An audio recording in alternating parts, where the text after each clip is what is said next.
guest from the hit TV shows like Barry and The Good Place. Now she's written 2 children's books called Little Black Girl and Little Black Boy. Please welcome Kirby Howell-Baptiste. I have a little gift for you. You got a gift for me? I do have a gift for you. I have a gift for you. It's right here. Because I know that you collect mugs. I do. So I wanted to give you a mug. This is from England, and it's a bone china mug, which I don't know if you're a coffee drinker or a tea drinker. Both. But both? Okay, good. You have to have like a good English tea out of like a bone china mug. It tastes completely different. Oh, I bet you it's good and fancy. Oh my God, and I'm gonna add it to my collection in my mug wall. So Happy New Year. Did you do anything for it? You know, I'm not like I enjoy New Year's, but I think, you know, there's like a lot of pressure to have like a great New Year. So what I like to do is I like to go into the new year with the sort of energy that I want to continue throughout the year. So I'm a big vision board person. Nice. So yeah, so my New Year's Eve was, and always is, I sit down, I make a vision board of all the things I like want for the next year, want to achieve, want to bring into my life. So, you know, like, if you want to go on holiday, you put you find some clipping in a magazine, stick it on there. So. I love that. I'm gonna have to steal that. Yeah, it's like a fun New Year's Eve tradition for me now. That's a cool idea. I like it. That's nice. Okay, give it a hand for that. How did you get into acting? Okay, so I got into acting when I was really young. I was in like almost like an after-school program. It was very much like a community class. It was called the Anna Shear Theatre. Loads of kids like from North London went to this little after-school program run by Anna Shear. She was this amazing hippie, and we would do like singing and dancing, and she would teach us peace poems. And it was also like kind of not just about the acting, it was also about like having a social awareness. That's where I learned about Martin Luther King. It's where I learned about Mahatma Gandhi. It's where I learned about all these people that you would not really get in just like a regular drama school. And then as a kid, I was addicted to TV. I would sit for hours, like I genuinely was babysat by TV, completely. And I don't think I ever put it together that what I was seeing was a career. I think it was like, oh, this is so fun. Like I loved the magic of it. And then when I went to this acting class, I realized, oh wow, this is what that thing that I love is, and I can make a career out of it. Oh, okay. So I've known, like, literally since I was 10 years old what I wanted to do. That's what you wanted to do? Yeah. That's awesome. And then you taught circus? I taught circus, yes. Please tell me about that. In the summer camp? I taught circus at a summer camp. Shout out Island Lake. I taught circus. I taught Spanish web, flying trapeze, and static trapeze, but Spanish web was my favorite. You climb up a rope like you would, like, you know, like army training, the long ropes? Yeah. So you climb up, but there's a loop at the top, and you put your wrists through it, or you can put your ankle through it, and then you tighten it, and then someone at the bottom spins you around. It's so much could do all of fun. Spanish web, I think I could still do. Oh, right. I'd be hurt the next day, but I could do it. It's amazing that you ever did it, period. I'm just blown away. Okay, and then, like I always say, 40 ain't for the heels.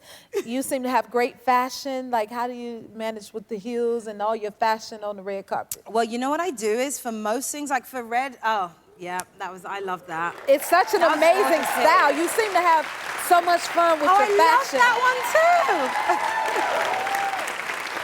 Oh, so expressive. Okay, that one is made with, a friend of mine made this, and she used dead stock, which is all like leftover scraps of fabric. So the whole thing is like completely sustainable. It's literally scraps of fabric put together that she made me that suit. So I love that one. That is really cool. I love that. Yeah. And then you recently went into a Taco Bell after a red carpet. Oh, yeah. Each look is so different, is what I love about it. Oh, yeah, that's me at Taco Bell. She went... Yeah, that's me. And actually looking like a full Taco Bell mascot in my purple suit, that was accidental. That was after the premiere of Mr. Harrigan's Phone, a film I was in, looking very classy there, and it all fell apart the moment I went to Taco Bell. I love that you went there, like, right after the red carpet. Like, I'm leaving, I'm going to Taco Bell. Yes, no after party. In your outfit. Yeah, in my full outfit. Did you keep your heels on for that moment? Because I would have took mine off. I did keep the heels on, but can I tell you what we were going to talk about before is I'm a chunky heel girl. Ah, is that the trick? That's the trick. And those had a chunky heel. See, because I have this thing, I think they should add a little seat for us to sit on the red carpets, because after a while, our feet get to hurting and you can't feel them no more. Yes. So I think they should have little benches for us to sit and call it sitting. They should. And we sit pretty. We should have that. See? So we should advocate for that. Yes. Okay. The Y'all next hear topic that? we're on It will came be from us, if you catch it. Okay, so tell us about your children's books and what they're about. Okay, so I wrote 2 children's books, Little Black Girl, Are the Things You Can Do, and Little Black Boy, Are the Things You Will Do. Yes. I love that. Yeah. So I wrote Little Black Girl on my own, and then I wrote Little Black Boy with my boyfriend Larry, and they're all about, you know, love and sort of like black joy and empowerment, and they have these like, you know, I wrote them, the first one, Little Black Girl, I wrote as almost like a love letter to my niece. Oh my God, that's us. That was a video that took way too long to make.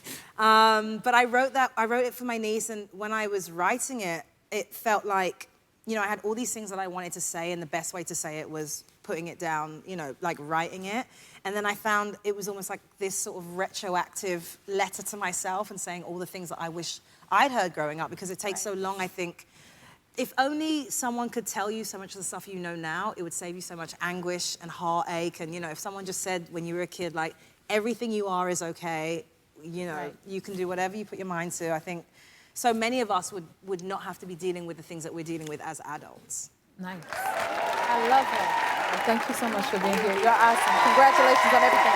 Kirby's book, Little Black Girl and Little Black Boy, are available everywhere books are sold. We'll be right back. If you like this video, smash that like button and subscribe to the Jennifer Hudson Show YouTube channel. Check your local listings or visit jenniferhudsonshow.com to see when you can watch full episodes in your area. And don't forget to sign up for the newsletter.